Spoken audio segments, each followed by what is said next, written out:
सुनिए काव्य ग्रंथ मंत्र श्लोक स्तोत्र भजन एवं धर्म के साथ जुड़ी कथाएं। भक्ति से आत्मशक्ति।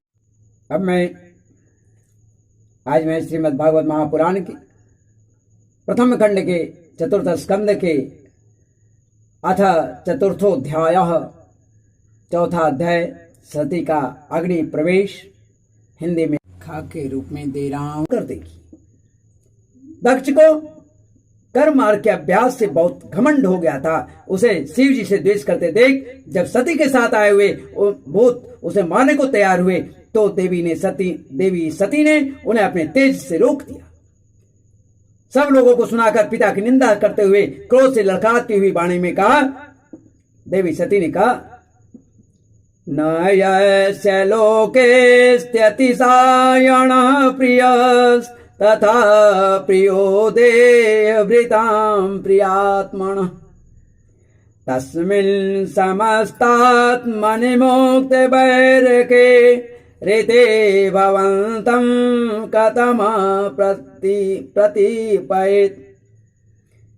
देवी सती ने कहा कि पिताजी, भगवान शंकर से बड़ा तो संसार में कोई भी नहीं है। वे तो सभी देहधारियों के प्रिय आत्मा है। उनका न कोई प्रिय है न प्रिय, अतः उनका किसी भी प्राणी से बैर नहीं। वे तो सबके कारण और एवं सर्वरूप है। आपके सिवा और ऐसा कौन है जो उनसे विरोध करेगा। आगे फिर कहती हैं कि दोषां परेषां हि गुणेषु साधवो गृह्णन्ति केचिन्न भवादृशाद्विज गुणांश्च फल्गुन बहुलीकरिष्णवो महत्तमास्ते स्वविदद्भवानगम्। हे द्विजवर, हे पिता, आप जैसे लोगों दूसरों के गुणों में भी दोष देखते हैं, किंतु कोई साधु पुरुष ऐसा नहीं करते। जो लोग दोष देखने की बात तो अलग ही रही, दूसरों के थोड़े से गुण को भी बड़े रूप में देखना चाहते हैं, वे सबसे श्रेष्ठ हैं। खेद है कि आपने ऐसे महापुरुष पर भी दोषारोपण ही किया।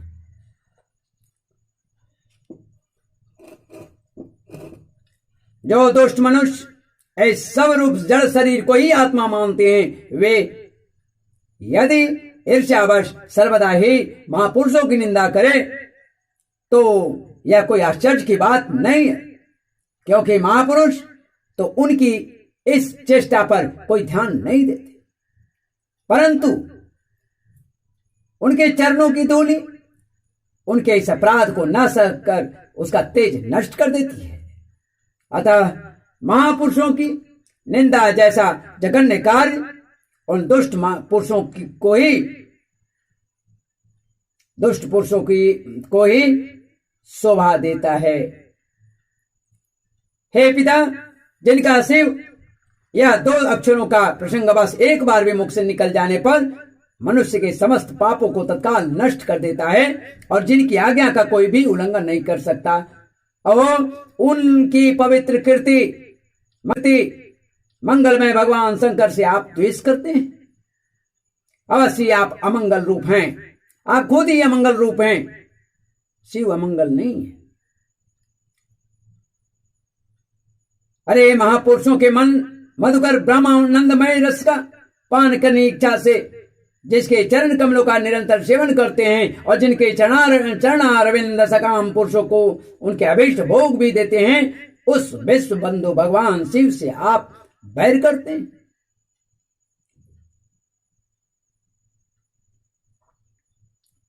फिर माता एक बार फिर कहती है, किं वा शिवाख्यम अशिवं न विदुस्त्वदन्ये ब्रह्मादयस्तमवकीर्य जटा श्मशानि तन्माल्यवश्मनि कपालवसत् पिशाचैर् ये मूर्धविर्दधते तच्च चरणावसृष्टम्। केवल नाम मात्र के शिव हैं, उनका वेश असीम रूप है, अमंगल रूप है। इस बात को आपके सिवा और कोई नहीं जानता है। आप केवल जानते हैं कि वो अमंगलधारी हैं, अमंगल हैं, अशिव हैं।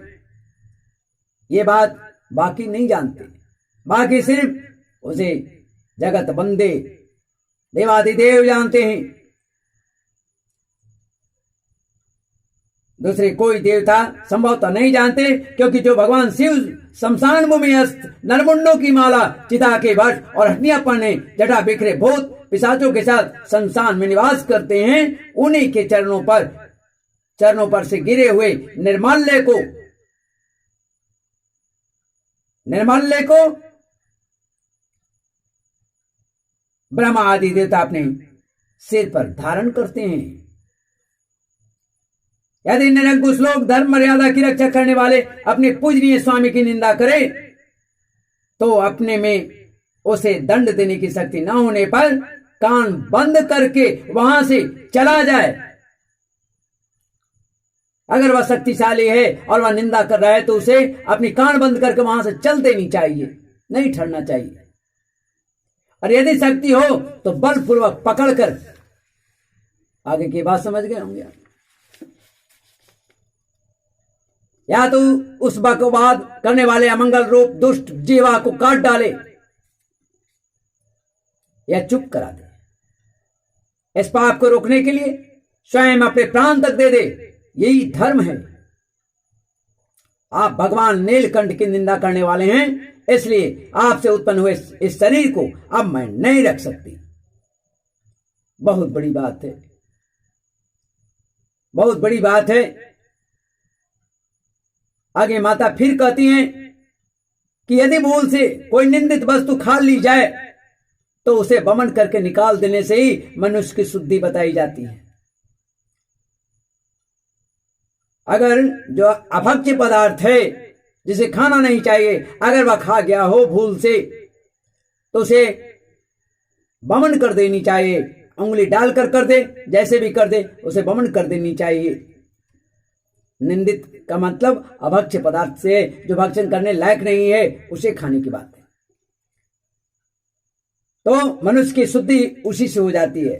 जो महामुनि निरंतर अपने स्वरूप में ही रमण करते हैं, उनकी बुद्धि सर्वथा वेद के विधि निषेधमय वाक्यों का अनुसरण नहीं करती है। जिसे वेद रोकता है वो कार्य नहीं करते हैं। जैसे प्रकार देवता और मनुष्य की गति में भेद रहता है, उसी प्रकार ज्ञानी और अज्ञानी की स्थिति भी एक ही सी होती है।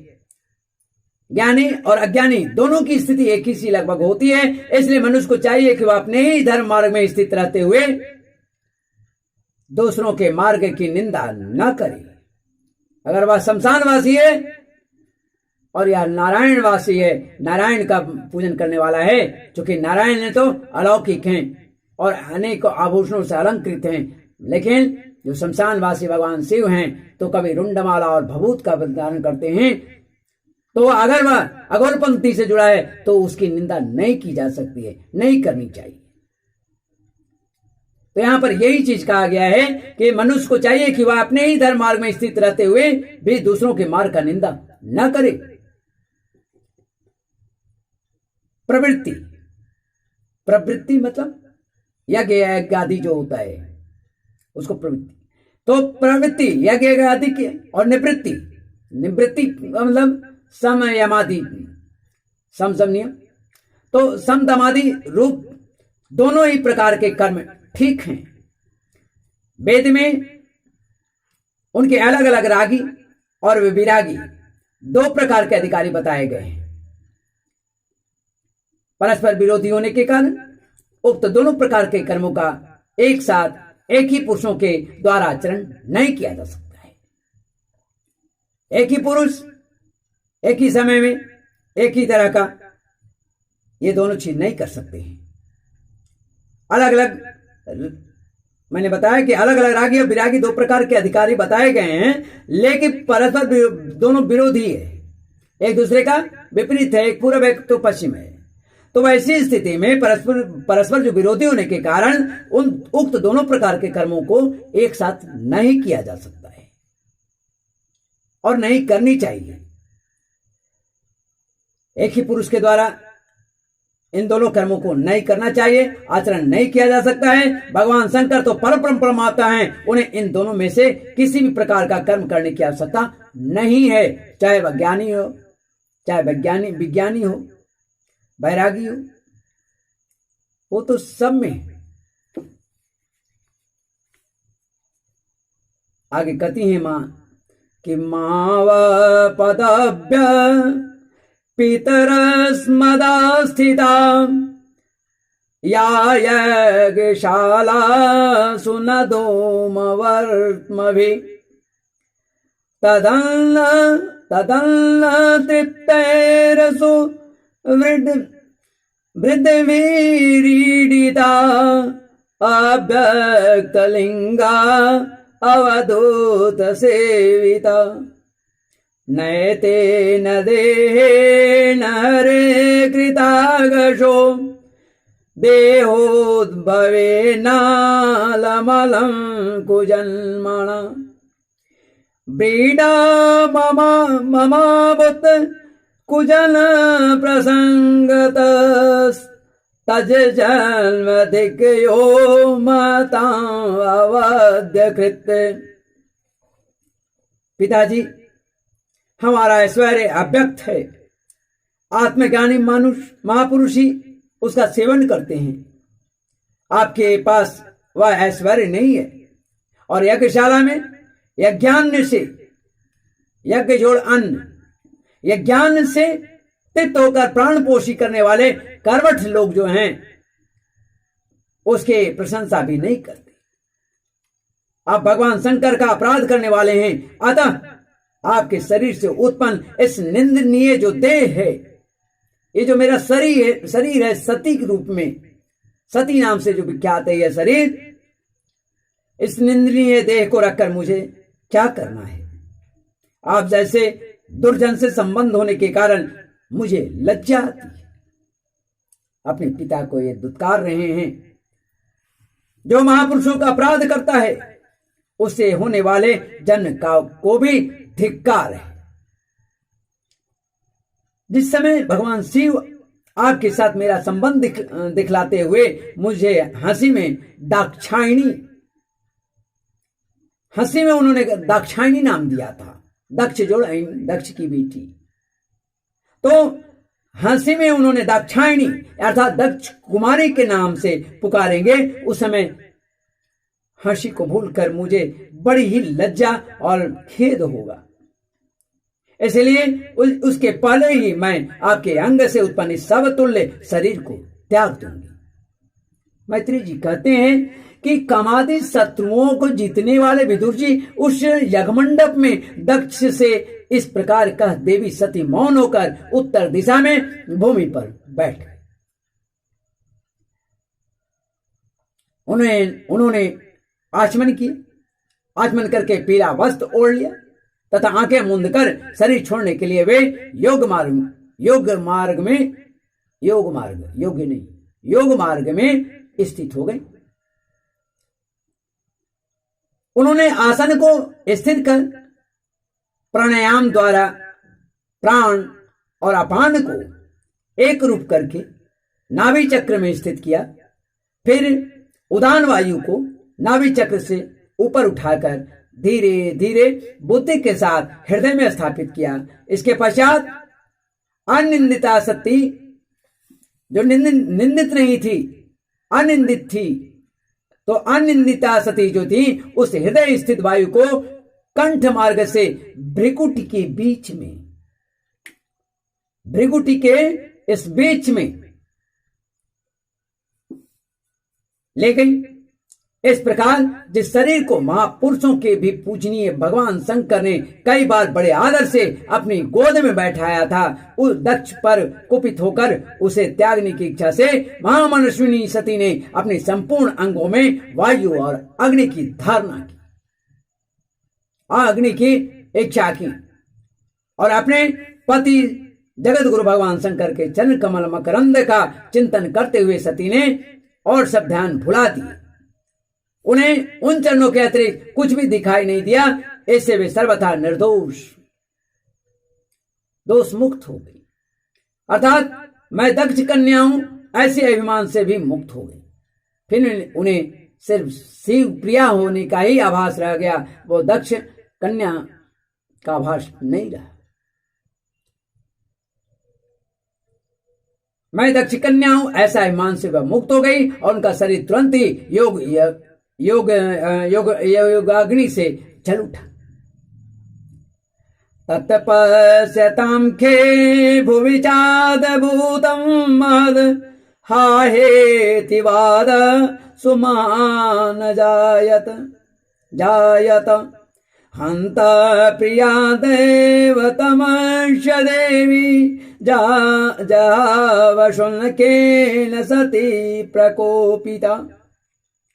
उस समय वहां आए हुए देवता आदि ने जब सती का देह त्याग रूप या महान आश्चर्य में चरित्र देखा, तब वे सभी हाहाकार करने लगे और वह भयंकर कोलाहल आकाश में एवं पृथ्वी तल पर सभी जगह फैल गया।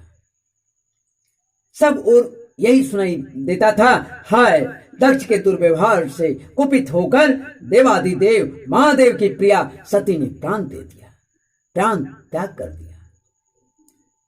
देखो सारे चराचर जीव इस दक्ष प्रजापति की ही संतान है, फिर भी इसने कैसा भारी दुष्टता की है। इसकी पुत्री शुद्ध हृदया सती सदा ही मान पाने योग्य थी, किंतु इस दक्ष ने उसका ऐसा अनादर किया है कि उसने प्राण त्याग दिया। सोयं दुर्मर्ष हृदयो ब्रह्म दृक् च लोके प्रकीर्तिं मतिमवाप्स्यति यदंगजं स्वं पुरुष द्विडूद्यतां न प्रत्ययेषे धनमृतये परादत। वास्तव में यह बड़ा ही असहिष्णु और ब्राह्मण द्रोही है। अब इसकी संसार में बड़ी अपकीर्ति होगी, जो जस फैला हुआ था समूचे मिट जाएगा। अब इसकी संसार में बड़ी अपकीर्ति होगी जब इसकी पुत्री सती के इसी के अपराध से प्राण त्याग करने को तैयार हुई, तब भी इस शंकर द्रोही ने उसे रोका तक नहीं। अगर सती को रोके होते तो शायद कुछ काम बन सकता था। जिस समय सब लोग ऐसा कह रहे थे, उसी समय शिव जी के पार्षद सती का यह अद्भुत प्राण त्याग देख अस्त्र शस्त्र लेकर दक्ष को मारने के लिए उठ खड़े हुए। उनके आक्रमण का वेग देखकर भगवान भृगु ने यज्ञ में विघ्न डालने वालों का नाश करने के लिए अपहतम रक्षा इत्यादि मंत्र का उच्चारण करते हुए दक्षिणा अग्नि में आहुति दी। ऊर्ध्वर्यु भृगु ने जो ही आहुति छोड़ी कि यज्ञ कुंड से रिबु नाम के हजारों तेजस्वी देवता प्रकट हो गए। इन्होंने अपनी तपस्या के प्रभाव से चंद्रलोक प्राप्त किया था। उन ब्रह्म तेज संपन्न देवताओं ने जलती हुई लकड़ियों से आक्रमण किया तो समस्त गोह्यक और प्रमथगण इधर उधर भाग गए। जो शिव जी के ये गण थे ये सभी वहां से भाग गए। अगले दिन मैं इसके आगे की कथा बताऊंगा। अभी श्रीमद् भागवत महापुराण के प्रथम खंड के चतुर्थ स्कंद के चतुर्थ अध्याय सती का अग्नि प्रवेश हिंदी में यहाँ पर समाप्त होता है। पुनः संस्कृत में आरंभ करता हूँ। श्रीमन्नारायण नारायण नारायण गोविंद नारायण नारायण नारायण हरे हरे नारायण नारायण नारायण। गोपियों के प्यारे राज दुलारे श्रीमन्नारायण नारायण नारायण। दयामयी दया करो प्रणाम बारे बारे कृपामयी कृपा करो प्रणाम बारे बारे। न शक्ति है न भक्ति है विवेक बुद्धि है नहीं, मलिन दीनहीन हूँ पूर्ण शुद्धि है नहीं। अधीर विश्वधार बीच डूबता शिवे सदा, अशांति भीति